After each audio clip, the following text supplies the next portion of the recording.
Bueno, pues muy buenas tardes a todos. El día de hoy vamos a continuar con esta serie de presentaciones sobre leyes migratorias. Vimos en una primera instancia la historia de las leyes migratorias, después hablamos de las leyes clave de migración.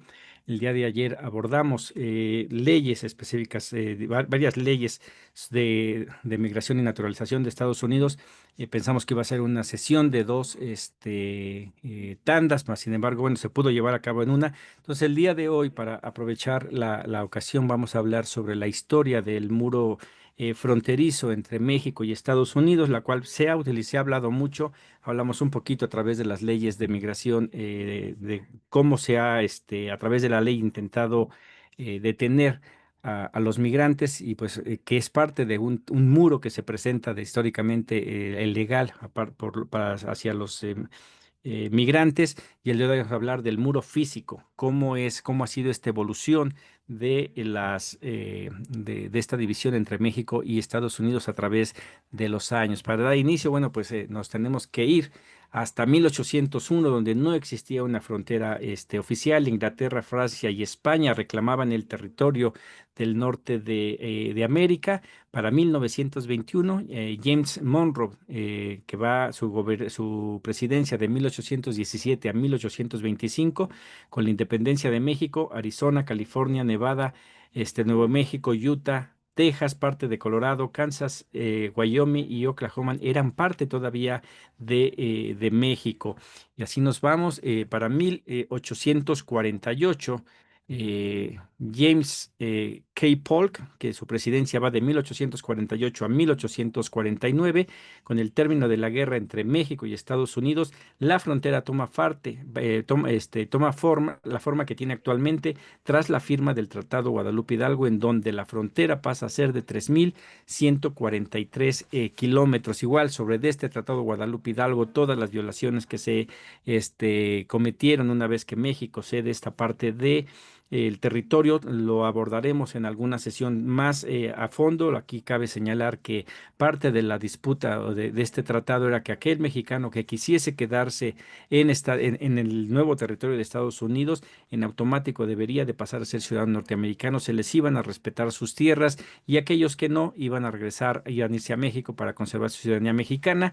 Pero es algo que no se respeta, y que la mayoría de los mexicanos que quedan allá no se les reconoce como mexicanos, se les quita sus tierras, y pues sufren varios problemas que igual hablaremos de eso en otra ocasión. Para 1942, ya bajo la presidencia de Franklin D. Roosevelt, que va a su presidencia de 1933 a 1945, viene este programa bracero que va del 42 hasta el 64. Seguimos sin frontera, pero ya empieza esta relación de migración, que vemos como con el del Tratado Guadalupe Hidalgo, mm, mexicanos, al no respetárseles sus derechos a través de este tratado, pues ya empiezan a ser indocumentados o no reconocidos como ciudadanos norteamericanos. El programa Bracero empieza a fomentar esta necesidad de el migrante mexicano o el trabajador del campo mexicano en ir a Estados Unidos porque gana más dinero, que posteriormente, cuando se elimina, pues va a crear ya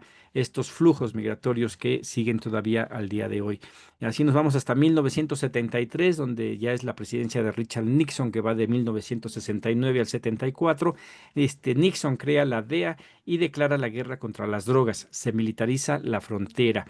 Vemos como aquí, pues ya con esta creación de la DEA ya empieza cierto muro que no es físico, pero sí legal, aunado a las leyes migratorias que ya estaban, en ese momento. Se creó la DEA precisamente para presionar un poquito más a los migrantes. En 1980 seguimos sin frontera como tal, sin muro. Está la presidencia de Jim Carter, que va de 1977 a 1981. El cruce fronterizo era sumamente fácil, incluso hasta corriendo a contraflujo en la puerta de entrada. ¿Cómo se llama? Entraban los migrantes, las mulas lo hacían a 1 o 2 kilómetros de esta frontera. Las mulas, esas personas que pasaban con drogas a Estados Unidos. Seguía sin frontera, era muy, muy fácil entrar hacia territorio norteamericano. Para 1986, pero antes de eso creo que se me pasó, si el 81, Reagan crea el Servicio de Naturalización y Migración y la patrulla fronteriza. También pasan a compartir el tráfico de drogas, actividades que eran exclusivas de la DEA y del Ejército. Es algo que el día de hoy vemos como también quieren que las policías locales empiecen a implementar acciones que son exclusivas de ICE o de las cualquiera de las dependencias de la de migración, que también ya quieren que los mismos policías hagan esto. En ese entonces se extiende a estas actividades a el Servicio de Naturalización y Migración, creando o fortaleciendo este muro que sigue siendo no físico, sino más bien legal. Ya en 1986, con la firma de esta amnistía, de ese que se da en el 86, es bajo la administración todavía de Reagan, en donde es la Ley de Control de Inmigración y su regularización, mejor conocida como la amnistía, establece que es ilegal que un empleado contrate a cualquier persona que no esté legalmente autorizado a trabajar en Estados Unidos y exige que los empleadores verifiquen la elegibilidad para el empleo de todos los empleados nuevos. Da paso a las identificaciones falsas y asegura la retención de impuestos de los indocumentados. Hemos visto cómo muchos migrantes piensan que esto fue una verdadera ayuda para los migrantes, para los poco más de 3 millones que se les arreglan documentos, arriba de 2,5 millones de mexicanos que son los que arreglan documentos, pero atrás de este aparente amnistía hay un castigo en donde se les empieza ya a retener. Esto más que nada es para beneficio de las arcas ¿cómo se llama? Del Seguro Social en Estados Unidos, en el cual hasta 1996 se informaba cuánto dinero había retenido por parte de los impuestos que estaban a través de los cheques, y era una cantidad sumamente grande, y a partir de entonces dejan de decir cuánto es porque era demasiado y sabían que mucho de este dinero era de migrantes indocumentados que no los estaban reclamando. Viene el periodo del 91 al 98. En el 91 en la presidencia de Bush padre, que va del 89 al 93, él inicia la construcción de un muro en San Diego. Exactamente por ahí de 1992 es cuando inicia esta construcción en un primer intento. Ya desde entonces empieza esta construcción que el día de hoy está todavía más fortificada. Para 1993, ya en el cambio de administración de Bush padre a Bill Clinton, Clinton impulsa la operación Bloqueo, en donde se inicia el proceso de militarización de la frontera y el cambio de las rutas migratorias en El Paso y Ciudad Juárez. Como ustedes se ha ido, una de las características del muro es que cada vez se ha ido creciendo, no impidiendo el cruce migratorio, sino más bien haciéndolo cada vez más difícil y más peligroso. Para 1994, todavía bajo la administración Clinton, se impulsa la Operación Guardián, en la cual se inicia el proceso de militarización de la frontera y el cambio de las rutas migratorias en San Diego. Esto que está haciendo Donald Trump de militarizar la frontera no es algo nuevo, es más grande lo que está haciendo ahorita, pero que no es algo realmente nuevo. Para ese entonces, en California entra en vigor la ley 187, impulsada por el gobernador republicano Pete Wilson. Esta ley fomentaba la denuncia de migrantes irregulares y limitaba si tenían acceso a servicios públicos. La ley fue inmediatamente impugnada y en 1998 quedó sin efectos. Pero aquí vemos cómo se impulsan leyes. Esta no la cubrimos en la ley, en las leyes, la historia de las leyes migratorias fue impugnada, y fue hecha a un lado, pero vemos cómo el patrón se repite, ¿no? La política de Estados Unidos en el aspecto migratorio, básicamente desde su origen ha sido el mismo, atacando a diferentes grupos, pero el de fondo es exactamente la misma. En 1995, también con Bill Clinton, entra la operación Salvaguardia Arizona Nogales. La operación se diseñó para frenar la migración ilegal procedente de México y forzar a los infractores a buscar nuevos lugares para realizar el cruce de la frontera. Con la construcción del muro en Arizona se ampliaba, ya estaba entre Tijuana ¿cómo se llama? Y California, y empieza también ya en la parte de Arizona, y esa es una tendiente que va a ir creciendo. Para 1996, también con Clinton, el gobierno federal continúa la fabricación del muro fronterizo. Se promulga otra reforma migratoria, la Ley de Reforma de Inmigración Ilegal y Responsabilidad de los Inmigrantes, es así hablamos, que es la IRAIGA, que quita derechos a migrantes y residentes y otorga facultades a los estados para intervenir y legislar en asuntos migratorios. Esto conlleva a que haya en ese entonces 69,680 personas deportadas. En el 1990 97 viene la operación Río Grande en Texas, lo cual trae un total de 114.432 personas deportadas y para el 1993 las deportaciones ascienden a 173.146 personas que son deportadas. Es otro de los muros, uno es el muro de las leyes, otro es el muro de las detenciones y deportaciones y pues vemos cómo este muro físico empieza también cada vez a volverse más difícil de pasar. Cabe señalar aquí en 1994 en California, con esta ley que entra del 187, pues que fue hecha a un lado, pero que vemos las réplicas el día de hoy, por ejemplo, lo que se ha visto en Texas con Greg Abbott, así también como en Arizona. Con DeSantis, pero también intentos en Arizona de pasar este tipo de leyes que van en contra de los migrantes. Para el periodo del 2000, de la presidencia de George Bush en el 2001, se firma el Acta Patriótica, el Patriot Act. Se crea el Departamento de Seguridad Nacional. Esta fue fundada con el argumento básico de que después de los atentados del 11 de septiembre del 2001, el pueblo norteamericano debía elegir entre su seguridad y sus derechos constitucionales, optando por restringir estos últimos para garantizar aquella. A pesar del amplio apoyo recibido en ambas cámaras del Congreso, diversos sectores de la sociedad estadounidense, aún bajo riesgo de ser calificados de favorecer al terrorismo, han criticado la ley patriótica por haber suspendido, según ellos, la vigencia de los derechos humanos y las libertades civiles en los Estados Unidos. Cabe señalar que en esta, pues lo que se viene haciendo es prácticamente no existe ya la privacidad en Estados Unidos. El gobierno, a través de esta secta, puede intervenir y hacer absolutamente lo que le plazca. Igual, en detrimento, en perjuicio de la población estadounidense, pero siempre utilizando al migrante como el pretexto de que por eso lo hacen. En ese entonces no era exactamente sobre los mexicanos, sobre los hispanos, sino se va con los musulmanes. Las deportaciones en este periodo se ascienden a 189.026 personas deportadas según el ICE, el cual operaba redadas para el control migratorio y continuaría haciéndolo durante todo el mandato de George Bush. Para el 2002, todavía con George Bush, la ley de reformas de visas, entrada y mejoramiento de la seguridad fronteriza, la Enhanced Border Security and Visa Entry Reform Act, la cual reestructuró las agencias migratorias, así como refería la creación de un sistema de datos que contuviera información e inteligencia utilizadas para determinar la admisibilidad o elegibilidad de deportación de personas nacidas en el extranjero. También exigía que se hicieran copias electrónicas de los expedientes de visas y de los documentos de viaje emitidos fueran residentes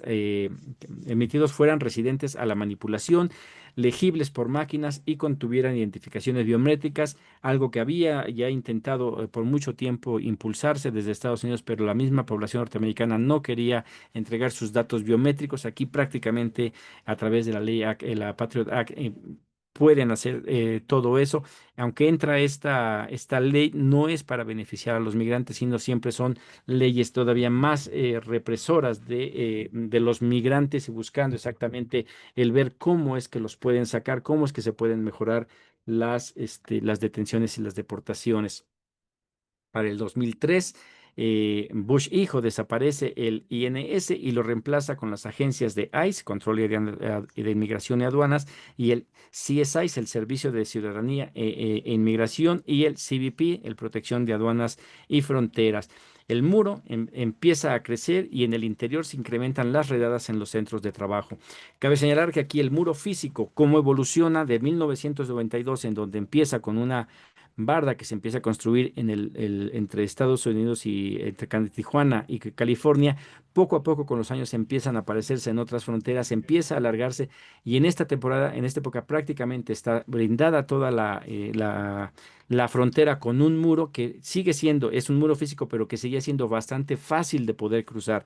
Te podías saltar, normalmente eran dos muros, uno, el primero, vallas metálicas, el segundo, unas rejas que en ciertos intervalos estaban abiertos y por el cual todavía personas podían seguir pasando este ¿cómo se llama? Tranquilamente, se puede decir así, que años posteriores se cierra esta brecha. Esto es en el 2003. Para el 2004, la reforma de Inteligencia y Prevención del Terrorismo, la Intelligence Reform and Terrorism Prevention Act, intentó garantizar una coordinación más estrecha entre las agencias de inteligencia, especialmente en lo que respecta a los esfuerzos antiterroristas. Estableció el cargo de Director de Inteligencia Nacional, el DNI, con facultades más amplias para coordinar los esfuerzos de inteligencia de la nación que las que anteriormente poseían los directores de inteligencia central, no para combatir la entrada de migrantes, sino todo es para injerencismo y el control de aduanas y la injerencia que tienen en otros países, pero también empieza a cada vez a ser más poderosas estas organizaciones, quitándole el poder, la limitante de poder que tenían antes. El DNI, que fue Jos Negroponte, habla en nombre de la inteligencia estadounidense, informa al presidente, tiene autoridad para desarrollar el presupuesto para el esfuerzo de inteligencia nacional y gestionar las asignaciones hechas por el Congreso, y hasta cierto punto puede transferir personal y fondos de una agencia a otra, dándole la maniobrabilidad de recursos económicos, en el cual se saltan por completo a ambas cámaras, y ellos lo pueden estar haciendo, y es algo que, por ejemplo, ha sido también utilizado en otras medidas, de otras maneras, por Donald Trump, al decir emergencia nacional y sacar recursos de un lugar para destinarlos a otros. En el 2005, George Bush implementa la Ley Real ID, la cual promulga las recomendaciones para la comisión del 11 de septiembre, de que el gobierno federal establecerá estándares para la emisión de fuentes de identificación como licencias de conducir. Aquí muchas de las cosas que se pelearon los migrantes para tener una licencia de manejar, que posteriormente, que se negó pero en primera instancia porque querían que tuvieran una licencia que no tuviera ninguna señal de que eran indocumentados. Y en algunos lugares se empiezan a dar, que posteriormente se da en California. Al final de cuentas es combatido con esto, puesto que todo ciudadano norteamericano, para no tener problemas al abordar federales, sobre todo al abordar un avión, necesita tener su Real ID, la cual ya trae datos biométricos, y que ahí empieza a ver la diferencia entre si tú no tienes tu licencia, pero no es una Real ID, te viene con límites federales, que es muchas en las licencias, al menos en California, que ya se le dan a las personas indocumentadas, pero con esta leyenda que les está diciendo que tienen algún tipo de problema. Para el 2006, también bajo George Bush, se propone la ley Sensenbrenner, la cual declaró, da claro corte anti-inmigrante, y da como respuesta la salida masiva a las calles de cerca de 3 millones de personas que tumban la ley. Esta ley impulsaba, entre otros, se requería hasta 1.100 kilómetros del muro, o sea, la patrulla fronteriza podía estar abarcando exactamente toda esa distancia. Se requiere que el gobierno federal tome custodia legal de los extranjeros ilegales detenidos por autoridades locales. Esto terminaría la práctica de arrestar y liberar, que es algo que el día de hoy se da. Antes una persona cometía alguna infracción menor, era detenido y pues terminaba su condena, o no se le encontraban, imputaban ningún cargo, y era puesto en libertad. El día de hoy vemos que no es así, te detienen en automático, básicamente ahí sabe y va y te detiene. Exige a los empleadores que verifiquen el estatus legal a través de medios electrónicos, que se irían implementando en varios años. Existe el día de hoy la E-Verify, más sin embargo sabemos que prácticamente muy pocas, nadie lo usa. Incorporar comunicaciones vía satélites entre los oficiales de inmigración es algo que, a pesar de que sea para atrás, es algo que sí se da en esos años. Todos los ilegales deportados deberán pagar una multa de $3,000 si están de acuerdo en irse voluntariamente.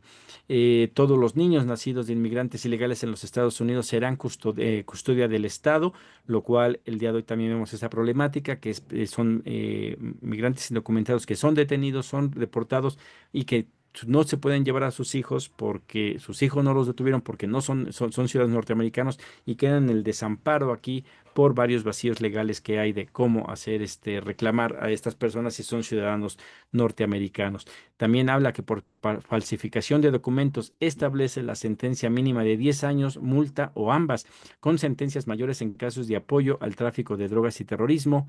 reembolsa a los estados que ayuden a aplicar las leyes de inmigración, un incentivo para estados que sean muy llamativas el día de hoy para estados como Texas, Florida y Arizona. Se incentivaba. Si tú me ayudas, te vamos a dar más recursos. Hoy vemos que es al revés. No es que le den recursos, sino que aquellos que no colaboran con el gobierno de Trump, pues son castigados. Permite la deportación de cualquier extranjero ilegal culpable de conducir bajo los efectos del alcohol, DUI por sus siglas en inglés. Es una de las faltas que antes no eran contempladas como medida para hacer, para sacar a alguien y que posteriormente sí se utiliza. Agrega el tráfico de seres humanos y el contrabando, estos al estatuto de lavado de dinero, incrementa las penas por emplear extranjeros ilegales de a $7,500 para ofensores por primera vez, 15,000 para ofensores de segunda ocasión y 40,000 para todas las ofensas subsecuentes, pero ya hablábamos en días pasados sobre que hay mecanismos también para que los mismos empleadores digan, pues no es mi responsabilidad, yo hice lo mejor posible para darme cuenta si eran legales estas personas y con eso pues evitan exactamente este tipo de multas. La ley Valla Segura, Secure Fence Act, en la construcción de 1,100 kilómetros de barreras físicas fuertemente vigiladas en la frontera con México para impedir las entradas ilegales de trabajadores procedentes de Centroamérica. Cabe señalar que esta construcción de 1,100 kilómetros no es necesariamente la construcción de 1,100 kilómetros más, sino son cada vez refuerzos en donde pasan a ser ya de las primeras barda que se puso de material que se estaba siendo reciclado si no me equivoco, era de la guerra de Vietnam, y empiezan estas vallas metálicas mucho más grandes y más difíciles de poder cruzar. Esa es la administración de George Bush, en el cual, por ejemplo, para el 2018 las deportaciones eran 369,221 personas. Al siguiente año, en el cambio de Bush a Obama, van hasta los 20,000, se contratan hasta 20,000 elementos de patrulla fronteriza, lo cual va a dar espacio para que Obama pues sea quien rompa récords de personas que son expulsadas de Estados Unidos. En el 2010, ya bajo el gobierno de Barack Obama, se promulga la ley Arizona, la SB 1070, la cual es un instrumento legal que le otorga amplios poderes discrecionales a las policías para detener a cualquier sospechoso de ser un inmigrante indocumentado. Luego le sigue una serie de réplicas a la ley de Arizona en Alabama, en Utah, Carolina del Norte y otros estados. Para el 2012 se limita seriamente las pretensiones de la ley Arizona y sus réplicas. Se da un decreto ejecutivo que impide la deportación de jóvenes estudiantes, el DREAM Act, y a nivel estatal se dan legislaciones de apoyo a los migrantes, como en Chicago, que se declara como ciudad santuario para los migrantes. Pero aún así, con esto, las deportaciones suben a 409,000 personas. Para el 2013, la Ley de Oportunidades Económicas de Seguridad Fronteriza, la Border Security Economic Opportunity Act, esta legislación contiene las medidas de control de inmigración fronteriza más estrictas en la historia de Estados Unidos. Se basa en 6 factores de seguridad requeridos que deben lograrse antes de que los recién legalizados se les permita solicitar tarjetas de residencia. Estas 6 puntos incluyen plan de seguridad fronterizo, donde el DHS debe crear, financiar e iniciar un plan de seguridad fronterizo dentro de los 6 meses posteriores a la promulgación del proyecto de ley. El 2 es el plan del muro fronterizo, en donde el DHS debe crear, financiar e iniciar un plan del muro fronterizo dentro de los 6 meses posteriores. El tercero es métricas de seguridad fronteriza. El DHS debe lograr un 100% de conciencia fronteriza y al menos un 90% de tasas de detención en sectores de alto riesgo de la frontera entre Estados Unidos y México dentro de los 5 años posteriores a la promulgación de la ley. El cuarto es la comisión fronteriza. Si el DHS no lograr el punto 3, se requiere una comisión fronteriza de funcionarios estatales fronterizos y partes interesadas para crear e implementar un plan para lograr el 100% de conciencia fronteriza y al menos un 90% de tasas de detención en sectores de alto riesgo en los Estados Unidos, frontera con México, esto dentro de los 10 años posteriores a la promulgación del proyecto de ley. La 5 es la verificación de empleo. Se debe implementar la verificación electrónica universal dentro de los 10 años posteriores a la promulgación del proyecto de ley y el sistema de salida para detener las estadías excesivas de visas. El sistema de salidas de visas debe implementarse en todos los aeropuertos y puertos internacionales dentro de los 10 años posteriores a la promulgación de este decreto de ley. De esto básicamente nada llega a completarse, pero simplemente estaba ahí impulsándolo Barack Obama. Para el para el 2015, las deportaciones bajan un poco relativas con el año anterior a 235.413 y en el 2016 las deportaciones se mantienen en 240.255. Ahí inicia la crisis de haitianos que llega a golpear bastante al gobierno de Barack Obama y pues al recién entrante a punto el de Donald Trump en esta transición del 17 de Obama a Donald Trump, las deportaciones se mantuvieron en 226.119. La administración de Obama sumaría en total 2.5 millones de deportados, de los cuales 1.8 millones fueron mexicanos, así como 2.977 de migrantes que perdieron la vida en su intento por cruzar la frontera. La mayoría de estos eran mexicanos. Cabe señalar que estas personas que perdieron la vida son de los que se logran encontrar, a sabiendas que en el mismo desierto hay mucha gente que no ha sido encontrada. Actualmente en las morgues de Arizona hay cientos de cuerpos que no han sido identificados y que no saben realmente su procedencia o si son, la mayoría se supone que son migrantes, pero hasta que no se reconozcan no pueden ser contados. Y en ese mismo periodo, pues inicia Donald Trump con su discurso xenófobo que comparado con el de hoy era sumamente suave. Ya en el 2018, con Donald Trump en el gobierno, empiezan esta ola de caravanas de centroamericanos. En el otoño asaltan la frontera de San Diego y los migrantes son dispersados con material antidisturbios. Para el 2019, Trump declara emergencia nacional en la frontera. Esto le permite desviar fondos del Departamento de Defensa para la construcción del muro, que igual no era construcción, sino simplemente hacerlo todavía más difícil de cruzar el que está actual, puesto que ya para estos años la frontera entre México y Estados Unidos en los puntos de más fácil acceso está completamente sellada y en aquellos puntos donde no hay una frontera, una barda es porque son sumamente peligrosos y ahí es por donde permiten ya que un migrante haga su intento de pasar a sabiendas que es factible que pierda la vida.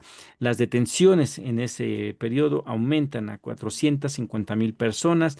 Inicia el muro de la frontera sur de México. Este muro, que más que nada es el mediático, es el que utiliza Donald Trump para estar impulsando construcción del muro y México lo va a pagar, etcétera, que es mucho más allá de lo físico.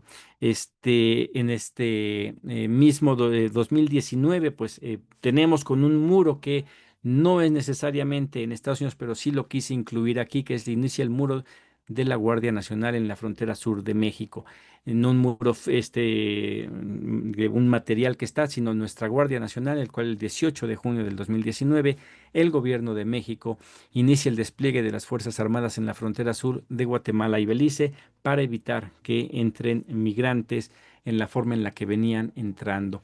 La cual es parte de este muro impulsado desde Estados Unidos que en tiempos recientes se alargó incluso en la frontera, en la selva de Darién, en donde el gobierno de Panamá, en el estrecho menos peligroso, que es sumamente peligroso la selva de Darién, empieza también ya a poner estos alambres con púas para que los migrantes no puedan cruzar por ahí.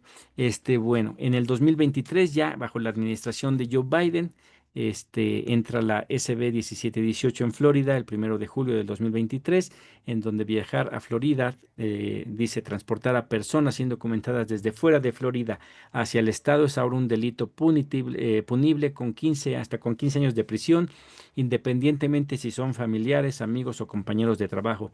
Sin embargo, no es un delito transportar a una persona indocumentada dentro del estado, lo cual quiere decir que te pueden agarrar dentro del estado, que igual habrá que ver ahí si no sé qué tanto habrá entrado en vigor esta ley.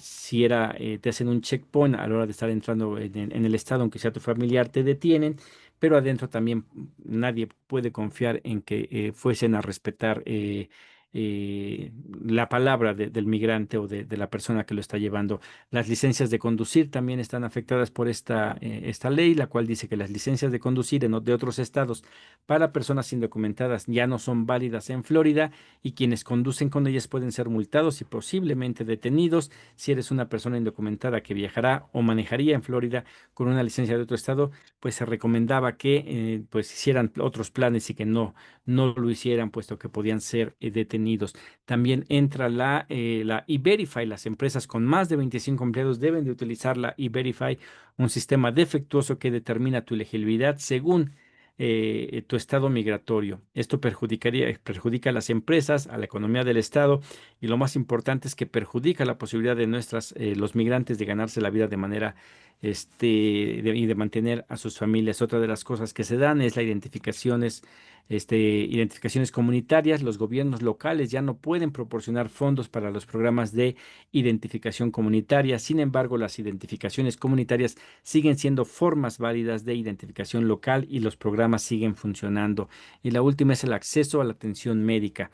Se requerirá a los hospitales soliciten el estado migratorio de sus pacientes, pero independientemente de su estatus, las personas tenían derecho a quedarse callados, pero igual si no conocen sus derechos, los hospitales están solicitando que se aclare el estatus migratorio e informarlo. Pero muchos migrantes, al no saber preguntarles o saber que les iban a preguntar, pues dejan de estar asistiendo a ser atendidos por alguna emergencia. En el 2024, también bajo la administración de Joe Biden, pues no se queda atrás Texas de Florida, impulsan la SB 4 el 5 de marzo del 2024, la cual es una de las leyes antiinmigrantes más estrictas en la historia estadounidense. Esto señalado por legisladores, pues esto permitiría a las autoridades abordar a cualquier persona para verificar su situación migratoria, quién podría ser detenido y expulsado de la Unión Americana sin un proceso judicial de por medio. Ese es el contexto en el cual se cierra el 2024, y cómo llega Donald Trump al gobierno de Estados Unidos, y pues vemos cómo pues el día de hoy muchas de estas cosas que impulsaron en Florida, que impulsaron en Texas, se está llevando en muchos lugares. Simplemente el perfil racial están deteniendo a los migrantes. Esta historia del muro fronterizo es un breve resumen de no solamente este muro físico, sino el muro de leyes que han impedido que las personas puedan migrar de una manera ordenada. Vemos que no solamente es el muro que divide México, Estados Unidos, sino como ya se ha expandido hasta el sur de nuestra frontera, donde la Guardia Nacional entra en primera instancia a ayudar al Instituto Nacional de Migración. Poco a poco se ha ido corrompiendo. Hay mucha información sobre abusos de la Guardia Nacional en contra de los migrantes, inclusive ya más hacia adentro en contra de la comunidad mexicana, un poder que se le está dando muy amplio, y nos vamos hasta la selva de Darién, donde también ya está este alambre de púas que el día que ya eso ya fue más en la administración de Donald Trump. Pero esto es como ha venido creciendo el muro fronterizo entre Estados Unidos y México, y pues los migrantes de todo el mundo. Pues esa es la presentación que les preparé para el día de hoy. No sé si tengan igual, siempre habrá huecos que habrá que irse llenando de información. Vemos aquí muchas leyes de las cuales mencioné que no se hablaron eh, en la entrega de la historia de las leyes migratorias, pero que también tendrían que contemplarse. A lo mejor habría que hablar de una de cada de ellas, a ver cómo ha afectado, sobre todo las más recientes, a la comunidad mexicana allá en Estados Unidos. No sé si tengan alguna pregunta o algún comentario.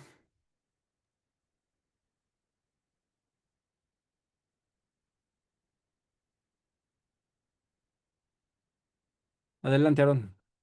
Eh, Estoy buscando dentro de mis fotos, a ver si lo alcanzo a encontrar. Bueno, el chiste o la situación aquí es de que, sí, aquí están. Te voy a mandar porque ahí en el lado mexicano de ese muro de San Diego, que pues, verdaderamente es un muro de la ignominia, ahí hay un obelisco, no sé si lo han visto.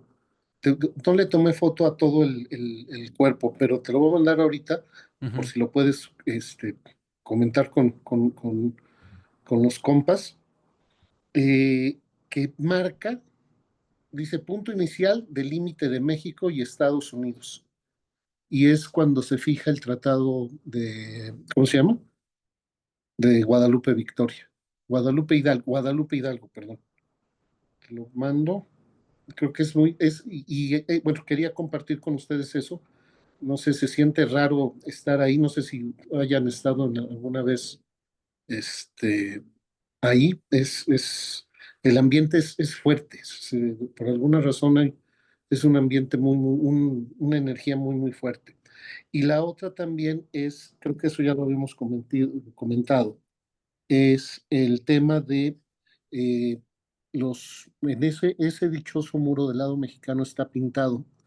En estos momentos siempre lo han estado, desde que lo pusieron, lo pintan en este momento lo están pintando unos soldados americanos, bueno, soldados del ejército americano que fueron deportados. Ahí se ve gracias Diego. Este, y no sé, se siente feo.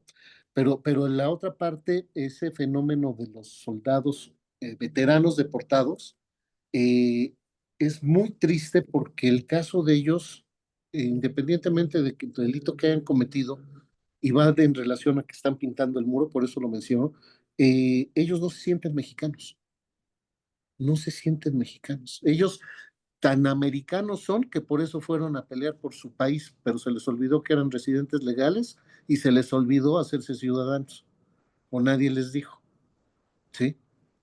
Y ese tema yo creo que a lo mejor habría que en algún momento buscar más información porque no se sienten, o sea, viven, comen, se relacionan, pero no son mexicanos, no se sienten mexicanos.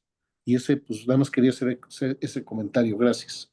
sí, gracias, Ronnie. Sí, fíjate, sí conocí ese caso son varios, no es uno. O sea, hubo uno que se hizo bastante famoso, condecorado y todo, pero son varios que fueron exactamente sacados, porque igual se venía con esta idea de que pues, si vas y peleas, pues te van a dar papeles y te van a tratar como un héroe. No, realmente, y menos un gobierno como el de Donald Trump. Pero hemos visto, y la idea de traer esto a colación es porque muchos han quejado creen que lo que estamos haciendo, no estamos conscientes de que Estados Unidos siempre va a buscar su beneficio. Si estamos conscientes de que todo es a beneficio de Estados Unidos, que todo es represión hacia el migrante, y tenemos que partir de ahí. Y no solamente estos soldados, ¿no? Alguien en una de las primeras charlas que tuvimos en las mesas de trabajo, se hablaba sobre el chicano. El chicano no se siente mexicano. Y es pues, lamentable, ¿no? Pero es que son mexicanos. Y aunque no se sientan mexicanos, algo es cierto, no son estadounidenses, no son vistos por ese gobierno como estadounidenses. Y bueno, tendría que abordarse eso.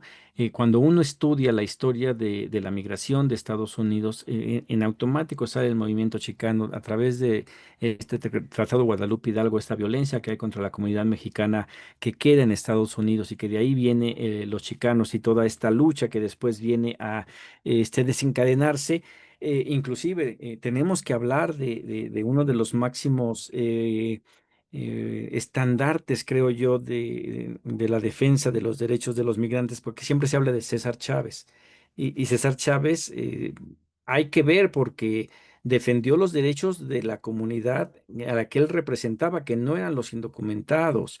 Entonces ahí es en donde para poder darle el verdadero valor a César Chávez, es decir, ok, sí, pero él también era de los que denunciaba y es algo que tiene que erradicarse porque a lo mejor era entendible en ese momento por el número tan pequeño relativamente comparado con el de ahora de los migrantes indocumentados y los que ya estaban con documentos. El día de hoy, a través de todas estas luchas que ha habido, la cantidad de trabajadores indocumentados es enorme, la cantidad de personas que ya tienen algún tipo de alivio, ya es una visa, una residencia o inclusive ya varios, la ciudadanía. Darse cuenta de que están siendo violentados no por entre ellos mismos, porque no es el mexicano indocumentado que va y lastima a el que tiene papeles, al que ya nació allá, sino que es el mismo gobierno el que está en contra de ellos y que señala como todo al migrante indocumentado como es el culpable de todas las carencias que hay en Estados Unidos. Y solamente a través de la unidad de todos estos es que podrá hacerse algo hacia el futuro. Tenemos que hablar de eso. Hay mucha gente aquí que defiende bastante a César Chávez y hemos tenido otros compañeros que dicen, no, espérate, es que no fue tan buena persona. Su lucha, pues sí, era una lucha legítima para los que él representaba, pero que desde por lo que yo lo entiendo, eh, fue a pelear con el que no tenía que haber peleado, con el que tenía que haber apoyado, que era el trabajador indocumentado, y crear una alianza para fortalecerse, y entonces ir con el verdadero culpable es el gobierno, son los patrones los que estaban haciendo este asunto de los esquiroles. Pero bueno, eh, no sé si tengas ahí algún comentario sobre César Chávez y esta problemática. Completamente de acuerdo, y digo, completamente de acuerdo contigo y pierdo objetividad cuando pues, alguien está de acuerdo conmigo, ¿no? Pero más bien agregaría datos. Él no se sentía mexicano, ¿sí? Eh, él, la leyenda que se hace, y se los pongo por ejemplo, se hizo la película de César Chávez, pero de la etapa anterior. Nunca se ha hecho de esa etapa porque no existen antecedentes que pudieran demostrar que él fue proinmigrante. Él lo que aprovechó políticamente hablando fue el momento que tenía en el tema de su sindicato de trabajadores agrícolas, que vio la oportunidad de que si se les daba papeles, pues su sindicato se iba a ser más poderoso. Fue sencillamente por eso que él entró al tema de los mexicanos para arreglarlos. Si no hubiera visto él o no hubiera dado como consecuencia que fuera tan importante ese número de trabajadores migrantes agrícolas indocumentados, él no lo hubiera entrado con nosotros. O sea, y sí, yo sé que hay compañeros, camaradas que se molestan, yo respeto, sí, pero nuestros héroes son pues, héroes como seres humanos y cometen errores, o sea, no los tenemos que endiosar desde mi punto de vista, pero si para la persona es Dios, yo lo respeto, para mí Dios es Maradona, por ejemplo, en el fútbol Dios es Maradona para mí, en la música los Beatles son mis dioses, o sea, yo tengo mis dioses, y respeto lo demás, pero sí en ese tema yo creo que es bien interesante el ver cómo evoluciona César Chávez al lado de esto. Ahora, otro dato de los chicanos, en 1973 los chicanos se quisieron sentir mexicanos y tuvieron y pidieron una audiencia con el presidente Echeverría, que fue la primera reunión que se tiene registrada de migrantes, entre comillas, o mexicanos en el exterior, con el presidente. Eso lo investigué, digo, no teníamos la inteligencia artificial, me costó mucho trabajo encontrarlo, para una presentación que se iba a hacer en alguno de los aniversarios del Instituto de los Mexicanos en el Exterior. Yo en ese momento era consejero y me pidieron que si podía apoyar. Entonces me tocó esa parte. Y sí, no se sienten mexicanos, pero también gran parte es el otro fenómeno, que nosotros como padres migrantes no les inculcamos la cultura a nuestros hijos y lo peor del caso, no los dejamos o no les enseñamos a hablar español. ¿Sí? Creo que ese es un gran error que no les fomentemos el orgullo mexicano. Y ya por último, nada más, hay un libro que estoy terminando de leer. Olvídense ella es hija de Jorge Ramos, no sé si ya te lo había dicho. Sí, Paola Ramos se llama Defectors y ella analiza de una manera, Jorge Ramos es su papá y la mamá es cubana, entonces ella va sobre esa situación, pero este, analiza en términos generales esa falta de identidad de los latinos, ¿no? Que no somos, o sea, somos, con todo respeto, soy prieto, pero me pongo blanco cuando me hago mi solicitud de ciudadanía, ¿sí? No reconozco mi latinidad o no me, o sea, no me ubico porque tampoco ellos me aceptan. Ujú. Como que me quiero meter a la fiesta, pero ellos no me están invitando, pero yo siento que tengo derecho. Ahí te lo mandé para recomendarlo pues, a la membresía, a los compañeras y compañeros que entran, o sea, y lo anuncio, es hija de este señor, no es alguien que a mí me caiga bien, no lo sigo como periodista, pero el estudio se me hace muy interesante lo que escribe esta chavita, que entiendo que también es periodista, pero en inglés. Ella trabajaba en ABC, una cosa así. Perdón, gracias. Sí, no, no está bien y una vez ahí les comparto para que, para que vean la portada y si pueden que lo busquen. Defectors de Paola Ramos. Sí, y es uno, porque igual a veces no se habla de este otro, fíjate, tengo que agregarlo a este muro, ¿no? El muro cultural, en donde te quitan precisamente ese valor. Esa herencia que tenemos y de repente ves a una persona con un prietito, o sea, todo un latino, por no decir mexicano, no quiero acaparar y decir que todos son mexicanos, y que no se entienden, ¿no? Y son los más racistas a veces. Algún comediante alguna vez lo decía, quieren cerrar la frontera, era broma, pero no tanto, dice, pon a los mexicanos a cuidarla. Te van a decir, señor, señor, se está pasando no lo dejen porque van a quitar la chamba. Dice, porque un racismo a veces entre nosotros mismos. Es increíble que una comunidad tan pequeña como la cubana tenga más puestos importantes en la política de Estados Unidos y no toda la gama de hispanos, no siga, o sea, mexicanos, ¿cuántos no hay? ¿No? El día de hoy ya hablamos de 30 millones de segunda, tercera generación, sí, ¿cuántos de ellos están empoderados? Porque se les ha hecho creer que no pueden acceder a esos, a esos, ¿cómo se llama? Esos cargos. Cuando de repente se escuchan, y es triste, ¿no? Eh, Noticias sobre agentes de migración que se han ido corrompidos y que están, permitiendo que entren indocumentados. Si ves el apellido, normalmente son latinos. Que ahí se les olvida exactamente, ahí sí ya no, ahí por hacer dinero, buscan exactamente abusar de su misma, ¿cómo se llama? Comunidad. Tenemos que hablar también de este racismo, de la diferencia que hay entre un indocumentado que te habla inglés, que no te habla inglés, aquel que tiene residencia pero que no habla inglés y es menos que el que sí lo habla, ciudadanos igual. Esta categorización que nos han fomentado por tantos años, que ha dado resultado, ¿no? Y lo tienes ahí, creo que uno de los máximos ejemplos es muchos chicanos que no se consideran ellos mexicanos y hasta se llegan a ofender. Hay un solo lugar donde yo he visto donde sí viene esta unidad y es una vez que estás detenido, ¿eh?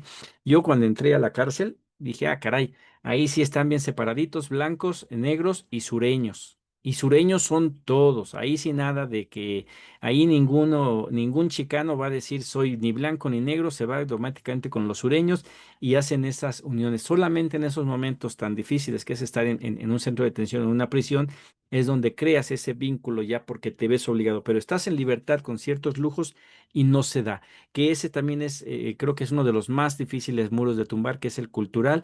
El de decir, tenemos que organizarnos, tenemos que unirnos más allá de nuestras diferencias, porque al fin de cuentas, quieran o no, Estados Unidos, gran parte de Estados Unidos era México y por ende, pues, los que están allá tienen la herencia hispana y aunque no quieran, lo van a hacer. Y yo siempre decía eso, muchas veces el ciudadano norteamericano, de estos segundas, terceras generaciones, o ya los que se quedaron allá desde el Tratado de Guadalupe Hidalgo, no apoyan a los inmigrantes porque no se sienten parte de. Pero una de todas estas leyes, donde hacen el perfil racial, a ellos no les interesa si naciste allá, si vienes históricamente de los originarios de Estados Unidos, simplemente no eres de su color, entonces no te van a tratar siempre como persona de segunda y a menos que se defiendan los intereses de los indocumentados, no se van a respetar los intereses de aquellos que, aunque se crean ciudadanos, aunque se crean blancos, no lo son. Ese es otro de los muros. No sé si alguien más tenga algún comentario, pregunta, duda, sugerencias también. Igual, esta investigación fue hecha todavía antes de inteligencia artificial. Ojalá y tenga tiempo para poder organizar todo, porque si hay muchos datos que de repente se quedan, pues que no se puede recabar toda la información, pero voy a juntar todas mis investigaciones y hacer uso de esta bellísima herramienta que sí te facilita bastante, pero que igual es sugerencia para los que la usen, tienen que leer todo, porque de repente dice mentiras.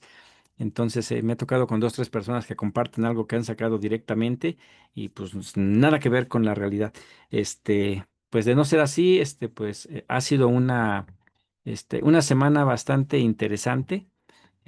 Ojalá y esto sirva pues para las personas que no conocen y que se pueden enfrentar a alguno de estos problemas. Intentamos hablar de pues, el enemigo con el que estamos, que no es necesariamente Donald Trump, él es la cara más visible y que puede ser, si se utiliza bien este discurso de odio que está haciendo, puede ser más benéfico que perjudicial, porque finalmente, si para algo ha servido Donald Trump, es para que los gobiernos volteen a ver al migrante y digan, ah, caray, hay algo que arreglar. No creo que lo estén haciendo de la mejor manera. Hoy la reunión de hace rato con la diputada, vemos cómo hay muchas cosas que tienen que arreglarse todavía, a pesar de los cambios que ha habido en México, en Guatemala. Hay mucho trabajo por hacer, pero bueno, la información, que todos cuenten con esta información es vital para poder, ahora sí ya desde una perspectiva diferente, poder dar una queja más informada y también una propuesta que pueda juntar el beneficio de todos. Pues muchas gracias, Aarón, Angélica, Mario, Humberto. Pues nos vemos el lunes. Ahí tenemos mesas de trabajo y mesa de análisis. Ojalá y preparen para la mesa de análisis algún temita que quieran que discutamos, mientras pues tengan un excelente fin de semana. Muy buenas tardes. Igualmente, gracias. Buenas tardes a todos, un abrazo. Hasta luego. Bendiciones, pasen un excelente fin de semana. Gracias. Hasta luego. Gracias.